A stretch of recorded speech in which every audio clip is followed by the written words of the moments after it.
¿Las pesadillas son capaces de volver loca a una persona? ¿Qué preguntas responden a la historia de los Graham de Vanelli? Esto y más a continuación, misma por la que me encantaría darte la bienvenida a este video análisis en el que encontrarás teorías y curiosidades del capítulo Representation. Muy buenas damas y caballeros, mi nombre es Gerson y damos comienzo.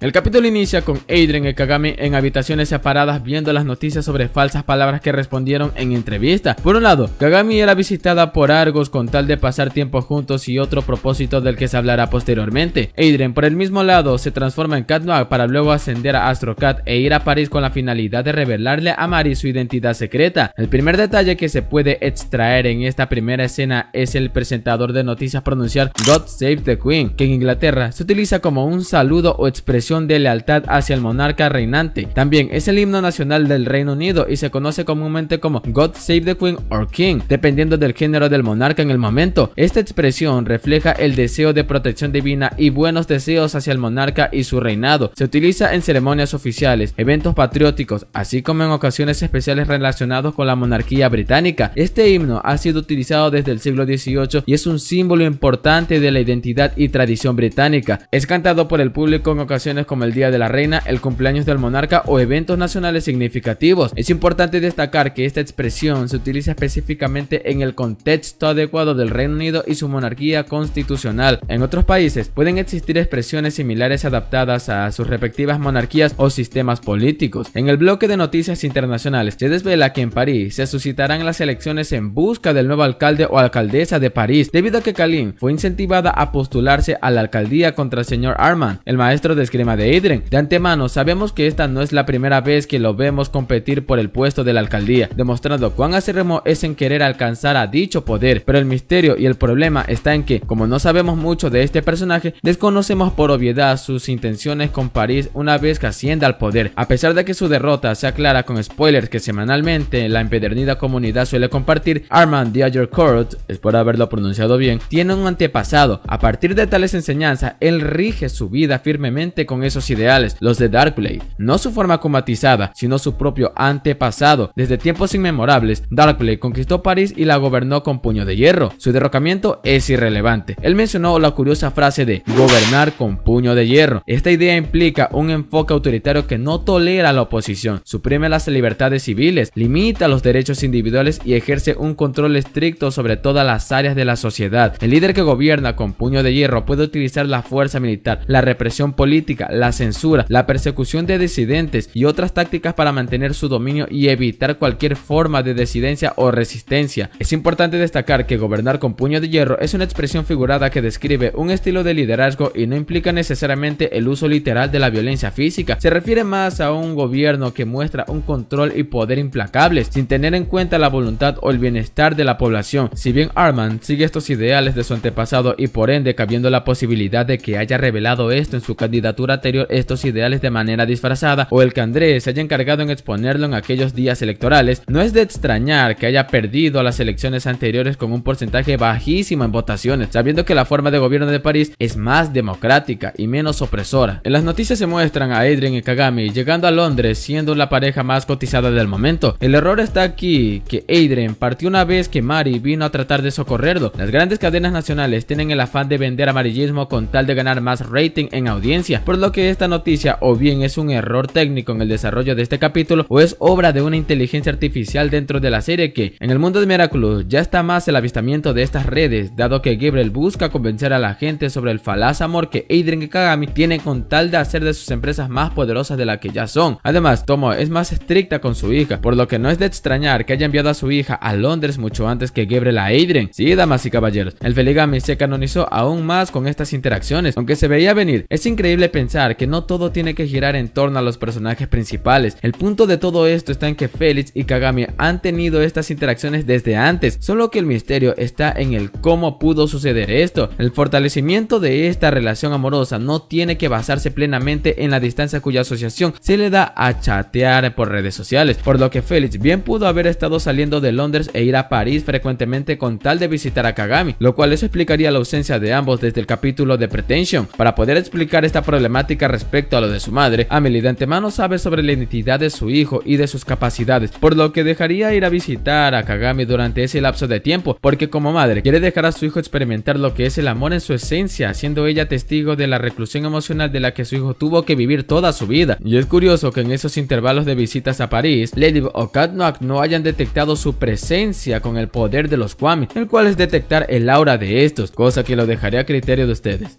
No pasaría bastante tiempo para Gabriel enterarse de la desaparición de su hijo, negándose a akumatizar a Tomoe, dado a cómo sus acciones la encaminaron a una predecible derrota. Gabriel va directo a Natalie preguntando coléricamente sobre el paradero de su hijo, a pesar de saber de su delicado estado de salud, pero Natalie le responde que no lo sabía, seguido de mostrar felicidad tras saber que Adrien está lejos de él, pero en un acto de malicia, Gabriel le quita el anillo al decirle que no era digna de ser parte de su familia, acto simbólico en la decisión de dejarla morir sin hacer nada para que se recupere. Gabriel sabía que si quería que las cosas le salieran bien, tenía que hacerlo solo, por lo que una vez más se akumatiza, esta vez en una versión actualizada de su primera forma, nombrándose como Night Tormentor. Entrando en materia, es inaudito esta conducta de Gabriel, no en el que haya tratado con mucho desdén a Natalie. Es inefable ver cómo Gabriel llegó a la conclusión de que Adrien salió de Londres y encima buscar a Mari en busca de respuestas respecto al paradero de su hijo. Adrien es menor de edad, cabe altas posibilidades de que Adrien no tenga su propio pasaporte, sin mencionar que Adrien no carga una tarjeta de crédito premium a diferencia de Chloe y su madre, por lo que la respuesta más sensata que Gabriel debió deducir es que Adrien anda en alguna parte de Londres y en lugar de autoacumatizarse debería contactar a las autoridades que dieran inicio a una exhaustiva búsqueda de su ubicación. Adrien no tenía manera de volver a París. Esta es una incoherencia más de la serie que una vez más y de la forma más descarada lo expresan en este capítulo.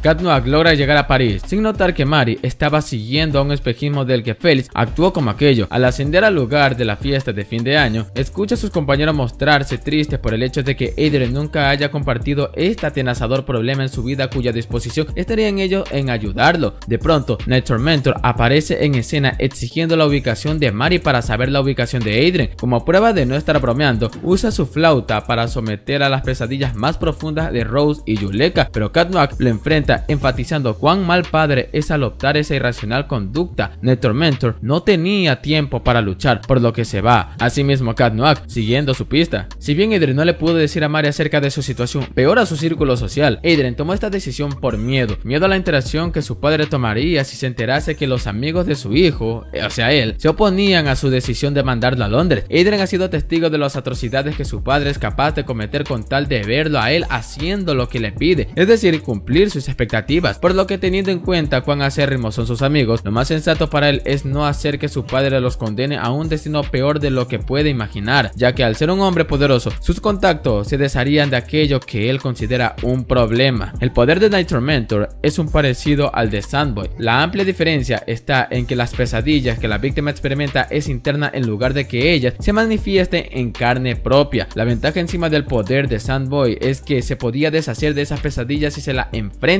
pero con Night Tormentor no existe. Las pesadillas viven en la mente del sujeto y estarán allí indefinidamente, sumiéndolo a severos episodios de locura, suplicando la terminación de ellos, un poder que resultó ser bien reciclado. Night Tormentor, estando en búsqueda de la pista de Mari, es alcanzado por Cat Noir llevando su lucha en el interior del cuarto de Mari. En el transcurso de su lucha, Cat Noir es arrojado viendo circunstancialmente una de las fotos de Mari. La sutil diferencia que se logra percibir ahora son las fotos con él y Mari, debido a que en el pasado Mari solo tenía fotos de Adrien individualmente. Night Tormentor abre un portal haciendo que Cat Noir lo persiguiera continuando su lucha, pero Night Tormentor simplemente quería huir de él y lo logró. Solo era cuestión de tiempo de que Cat Noir lo encontrara, debido a que Night Tormentor estaba vociferando el nombre de su hijo irracionalmente, señal suficiente para que Cat Noir lo localizara fácilmente. La lucha continuó, solo que en el proceso Cat Noir enfatizaba de cómo Gabriel era un mal padre al recluir severamente a su hijo, privándole de una libertad de la que debía construir sanamente con el apoyo de su guía, todo mientras presionaba con un intenso frenesí en su estilo de lucha. Pero hubo un momento en que Cat Noir se vulneró por completo, haciendo que Night Tormentor usara su arma, afectándolo con sus respectivos efectos. Night Tormentor acorraló a Cat Noir con una pesadilla de la que para él era un completo infierno. La resistencia vino a socorrerlo, y mientras lo distraían, Cat trató de moverse con esos efectos en su cabeza para aprovechar en dar el golpe de gracia, destruyendo el objeto donde yacía la Kuma, siendo la primera vez que Cat Noir vence a un villano akumatizado pronunciado él solo. Confírmenme en los comentarios si es cierto o no. Si rebobinamos en el momento en que Cat Noir empezó a luchar en serio, a pesar del énfasis que soltó respecto a su pésima paternidad, el detalle de este frenesí de golpes que Cat Noir ejecuta es muy diferente a lo que Cat suele golpear con su bastón. Todo está en el efecto de sonido, haciendo alusión de que los golpes de Cat Noir sí están hiriendo severamente a Night Tormentor, descargando la ira interna que lleva al ver que enfrenta al autor de todas las desgracias que tuvo que experimentar en carne propia en el desarrollo de su relación amorosa. En capítulos anteriores, el sonido de golpes del bastón de Cat Noir era muy diferente a lo que escuchamos en esta pelea, haciendo esa misma potencia que simbolice exponencialmente la ira que tiene al ver el descaro de dejarse acumatizar con tal de ver a su hijo incapaz de volver a París sin siquiera tener los recursos adecuados. En la pesadilla de Cat Noir, una vez más vemos a Cat Noir en una forma acumatizada diferente, solo que en lugar de ser Cat Blanc es Anti-Cat, al ser autor de un nuevo desastre mundial, cosa que surge a continuación esta incógnita. ¿Cómo Cat Noir se visualizó de esa forma? ¿En qué radica esa pesadilla de la que experimentó? A lo largo de toda la temporada 5, Adrien no solo vivía en plena incertidumbre respecto a su partida hacia Londres, sino su personaje de Cat Noir también estaba siendo atenazada por la propia culpa, misma culpa que siente al ver cómo su cataclismo conlleva a una persona a una muerte dolorosa. Y a pesar de que Monarch haya recibido ese destructivo poder en su cuerpo, Cat está consciente de que detrás de esa máscara antagónica hay un ser humano, lo cual puede explicar que este imprevisto acontecimiento sería la raíz del nacimiento de esta pesadilla, cargando con el temor de cómo su poder puede aniquilar a las personas que ama, porque como se ha dicho en previos análisis, Cat Noir entiende perfectamente la naturaleza del cataclismo y utilizarlo imprudentemente sería irresponsable y muy contraproducente, siendo de por sí una gran responsabilidad de la que Cat carga por decisión propia. También dentro de este detalle, Cat Noir puede mitigar los efectos adversos que provoca esta magia en su magnitud. Estas son una de las muy pocas veces que una persona similarmente escapa de los efectos de los poderes Akumas de un villano, misma por la que Cat Noir logró zafarse de ese efecto temporalmente. Tuvo que avisparse, recobrar la compostura para poder moverse a pesar de lo que le provocaba ese dolor, así que este poder es controlable para el que es afectado. Y el detalle final de esta escena es el hecho de que la resistencia literalmente haya atrapado a un Akuma con un frasco. La duda reside en que los Akumas tienen el poder de traspasar paredes o cualquier superficie, pero respondiendo a esta incógnita, en el capítulo de Star Train, una vez más, la madre de Max terminó siendo akumatizada debido a que Hawkmoth perdió el control del Akuma, haciendo que el Akuma mismo terminara dentro del tren bala y en su proceso, una vez que haya sido liberada, viajar por los ductos de ventilación hasta llegar a la cabina del conductor, por lo que esto logra sustentarse con el hecho de que se necesita de que Gabriel en cualquier versión de su papel antagónico tiene el poder de controlar el Akuma teniendo la capacidad de traspasar paredes, dado que su poder le permite eso. Por lo tanto, sí, está justificado el que el Akuma pueda bien ser atrapado en un frasco común y corriente, solo que Monarch dejó de tomarle importancia y optó en centrarse en sus planes principales para poner de rodillas a sus más acérrimos enemigos.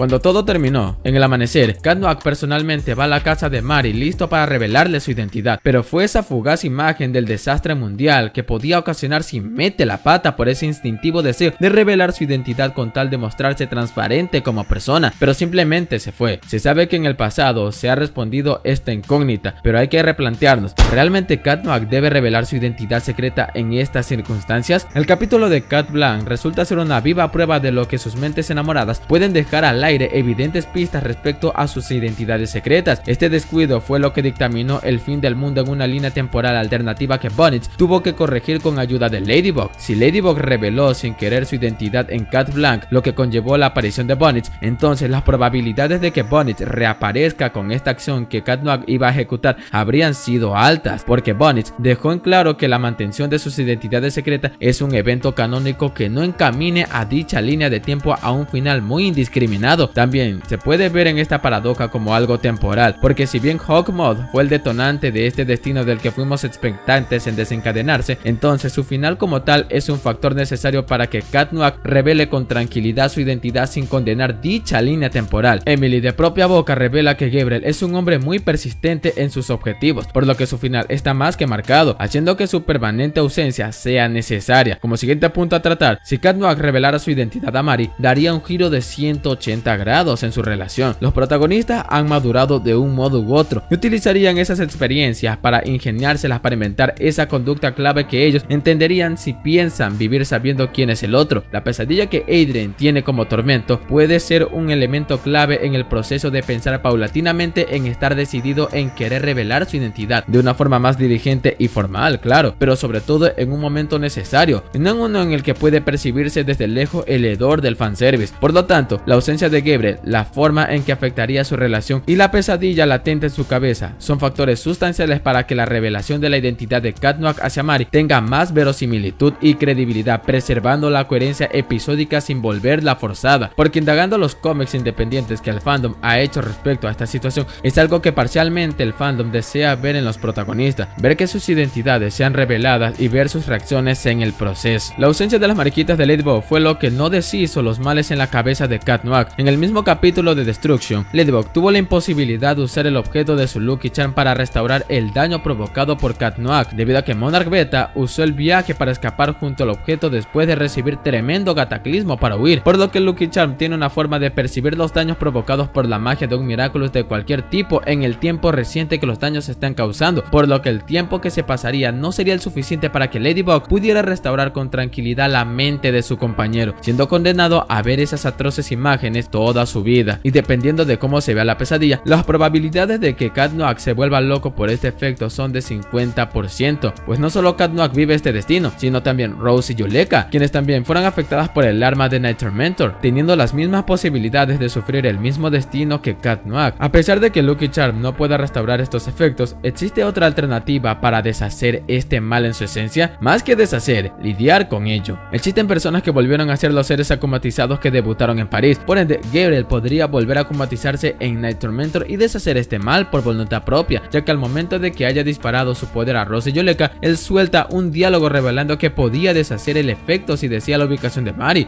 pero algo poco probable en suscitarse, ya que una persona no puede adoptar la forma ajena de otra acomatizada, y si así fuera, es difícil pensar si podría deshacer ese efecto.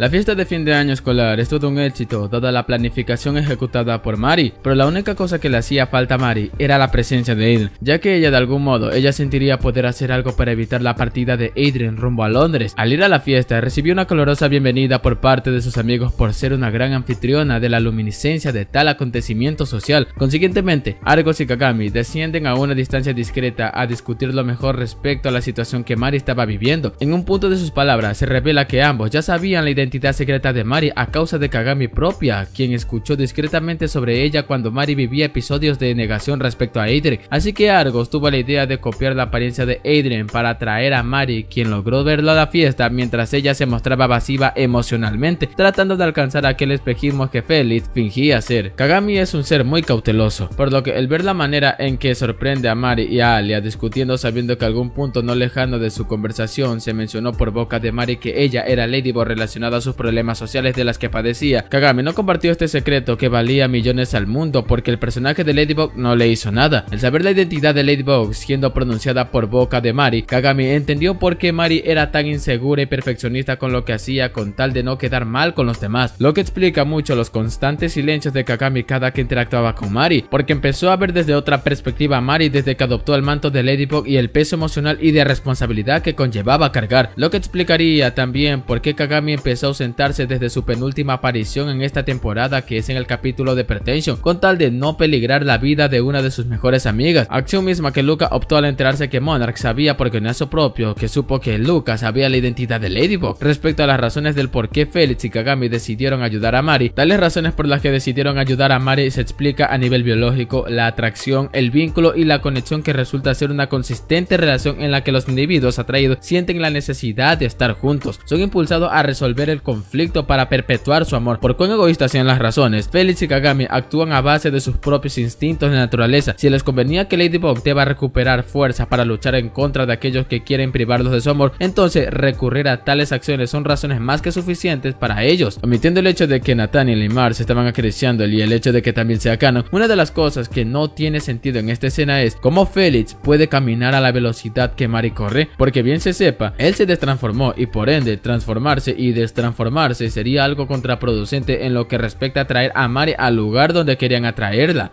Mari llegó a ser atraída hasta su escuela, que en la clase de arte encuentra un dibujo con el estilo de Kagami, cuyo tiempo para Argos le fue suficiente para crear un sentimonstruo que proyectaba la verdad a partir de su propia perspectiva, momento en que inicia la historia. Dicha historia la hizo comprender cuál era su propósito al tener el manto de Ladybug en estas actuales circunstancias. No era el momento de llorar, era el momento de construir la voluntad de poder cambiar las cosas de una u otra forma. De entrada, es de destacar mucho que el formato que Felix y Kagami llevaron a cabo es muy similar al teatro de máscaras, el cual es una forma teatral de expresión teatral en la que los actores utilizan máscaras para representar personajes y transmitir emociones. Estas máscaras son elementos clave en la actuación, ya que permiten una transformación visual y simbólica de los intérpretes. El teatro de máscaras ha sido practicado en diversas culturas a lo largo de la historia. En la antigua Grecia, por ejemplo, se utilizaban máscaras en las representaciones teatrales para representar diferentes personajes y amplificar la voz de los actores. También se empleaban máscaras en los rituales y ceremonias teatrales de las culturas africanas, asiáticas y americanas. El uso de ello en el teatro no solo proporciona una apariencia distintiva y estilizada a los personajes, sino que también permite a los actores explorar y comunicar emociones y estados internos de manera más intensa y expresiva. Pueden liberar a los actores de inhibiciones personales y permitirles sumergirse completamente en el personaje que están representando. El nacimiento de Emily nos lleva a la incógnita de cómo fue que surgió esa personalidad aventurera de la que tanto disfrutó en su niñez a diferencia de su hermana. El caso está en que uno de sus padres adoptó esta misma personalidad que terminaron reprimiendo debido a las estrictas órdenes y reglas que tenían que seguir para perpetuar el reino en su dirección. Emily bien pudo ser como su padre o como su madre. De la misma manera, Emily tuvo ese deseo de enriquecer su intelecto, siendo muy complaciente con sus padres, demostrando una pretérita imagen de sus progenitores. Emily era un caso especial que decidieron dejar que parta y estudiara conociendo el mundo, pero es de imaginarse que no lo hicieron sola. Tendría que ir acompañada de un guardaespaldas como mínimo para supervisar el avance de sus estudios, ya que esto es inusual teniendo en mente el júbilo de Emily en su juventud. En el siglo XXI, la educación académica de los príncipes y princesas ha evolucionado significativamente. Si bien aún existen diferencias entre las familias reales y los países, se observan algunos cambios importantes en comparación con el pasado, porque hay un curioso detalle contrastante con Emily y Amelie. Amelie refleja bastante el pasado, mientras que Emily la actualidad. En el siglo pasado, la educación académica de los príncipes y princesas era privada. Estos generalmente recibían educación en el entorno privado de la familia real. Se contrataban tutores y maestros privados para enseñarles una amplia variedad de materias, incluso lenguas clásicas, historias, geografía, matemáticas, ciencias naturales, música y arte. Emily, por otra parte, respecto al siglo XXI, en lugar de depender exhaustivamente de tutores y maestros privados, muchos príncipes y princesas ahora asisten a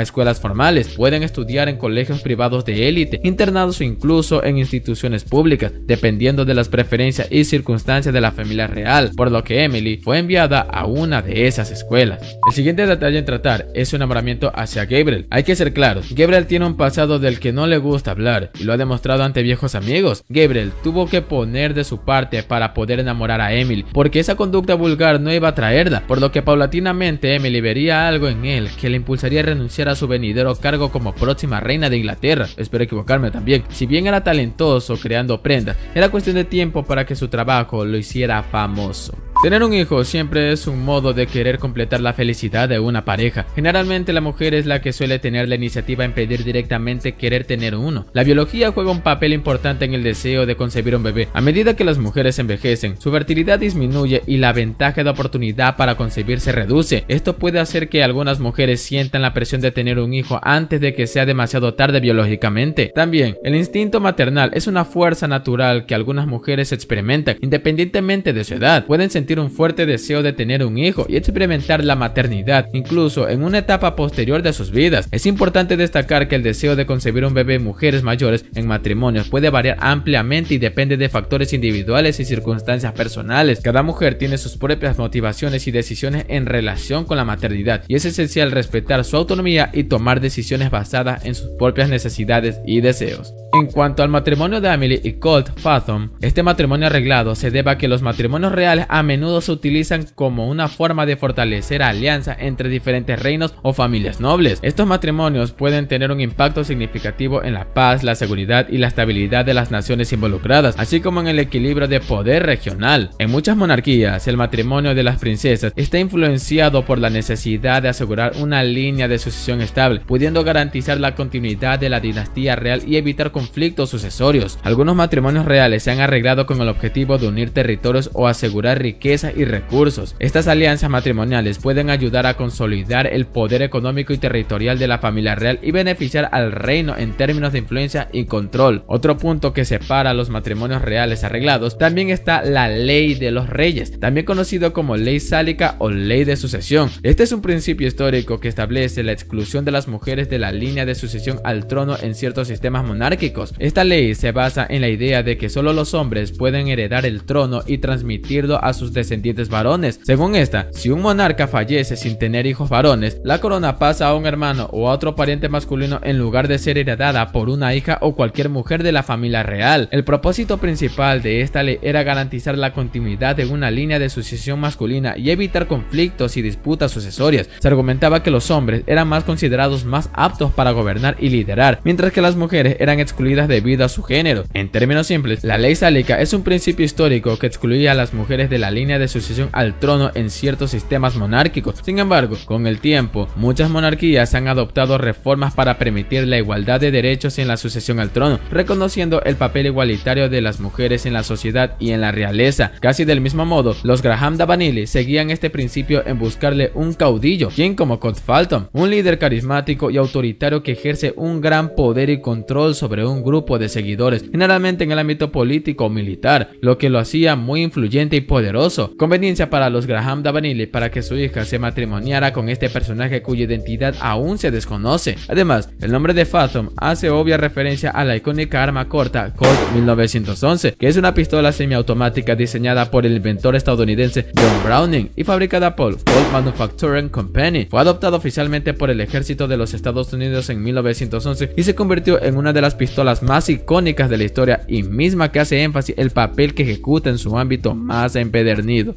Hablemos de la infertilidad de las hermanas. Se mencionó que ambas hermanas no podían concebir hijos cuyo problema era tan difícil de curar incluso para los más cotizados especialistas. ¿A qué se debe esto? Hay muchas causas por las que las mujeres les son muy difícil embarazarse. A juzgar por la edad, apariencia y salud que llevaban estas féminas, es fácil pensar que ellas tenían problemas de ovulación. La ovulación irregular o ausente puede dificultar la concepción. Esto puede estar relacionado con trastornos hormonales como el síndrome de ovario poliquístico, la disfunción tiroidea o la hiperprolactinemia. Otra causa puede estar ligada a anomalías congénitas del útero como el útero septado o el útero bicorne, las cuales pueden dificultar la implantación del óvulo fertilizado o aumentar el riesgo de aborto espontáneo. Estos padecimientos son las que encajan con relación al estilo de vida similar que ambas tuvieron en sus días vivenciales en el Reino Británico. La exhaustiva búsqueda del Miraculous del pavo real tuvo lugar para que Emily pudiera tener un hijo debido a las investigaciones de Gabriel, en el que ya sabemos cómo fue el nacimiento de Adrian. Pero en el caso de los Fulton, ¿por qué Colt anhelaba bastante a un hijo? ¿En qué lo beneficiaría? Al igual que el instinto maternal en las mujeres, muchos hombres tienen un fuerte instinto paternal. Pueden sentir un deseo intrínseco de cuidar, proteger y formar una familia. La paternidad ofrece a los hombres la oportunidad de establecer una conexión profunda y significativa con sus hijos. Pueden experimentar una profunda satisfacción emocional y al ver crecer y desarrollarse a sus hijos y compartir momentos especiales con ellos. No obstante, en el caso de Colt no es así, y a pesar de que haya enfermado usando el poder del pavo real, independientemente de la retorcida perspectiva que tenía hacia su hijo, la razón por la que Colt querría paternar es por orgullo. Él tendría un reino, uno en el que le daría forma y después de morir esa misma forma se mantenga por muchos siglos más, por lo que el concebir un hijo le sería propicio amaestrarlo con las mismas enseñanzas que le inculcaron para poder ganarse las masas con el poder político, al estilo de Antón Castillo en Far Cry 6.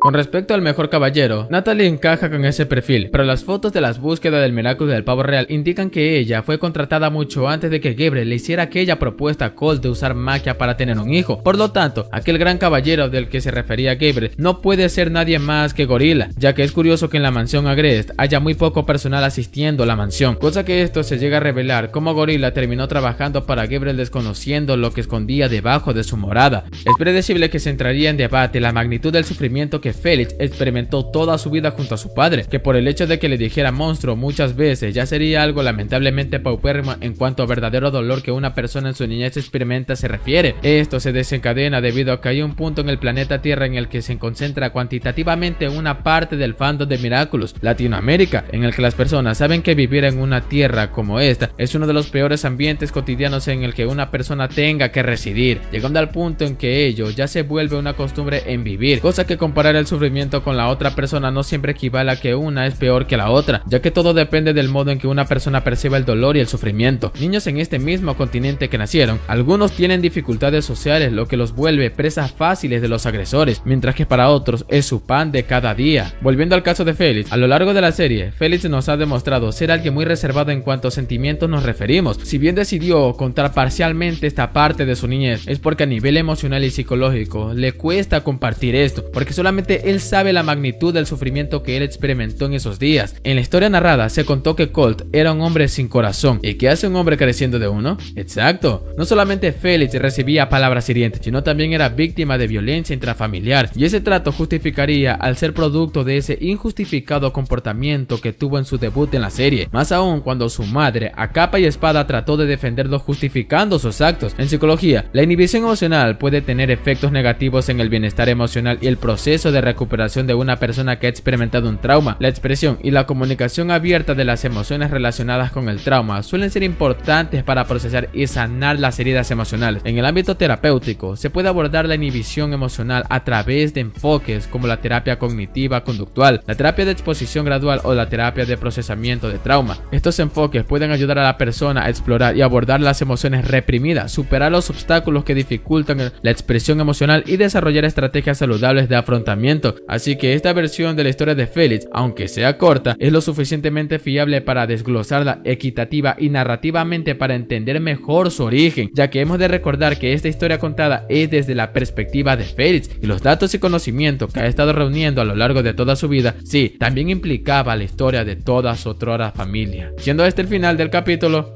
Representation. Representation no es más que un capítulo que busca preparar al espectador del venidero final de temporada que se ha estrenado, y es un gusto saber que esta historia hagan que las cosas por fin encajen de un modo u otro, pecando con dejar más preguntas que respuesta, a pesar de que esta versión de las cosas sea fiable, ya que a veces menos es más, y dicha amplitud se desencadenó, cuyas incógnitas tendrán que ser respondidas en el futuro. Por otro lado, se exploró la trama individual de Cat Noir, un personaje que muy pocas veces en la serie tiene su ganado protagonismo en todo contexto que tenga que enfrentar, y esta vez se trató con el dilema de revelar o no su identidad secreta, las cuales una vez más se trataron puntos de lo que pasaría si optara en desenmascararse en frente de su amada. A pesar de que Cat Noir tenga elementos para madurar en ese aspecto, los que están detrás de la realización episódica de la serie tienen en mente de que la mantención de sus identidades hace que la serie tenga su propia identidad, que tarde o temprano saben que tendrán que desencadenar este hecho que será inusitado, sin tornarlo un fanservice muy descarado. Soy Snowdesman y esto fue todo de mi parte. Dios los bendiga.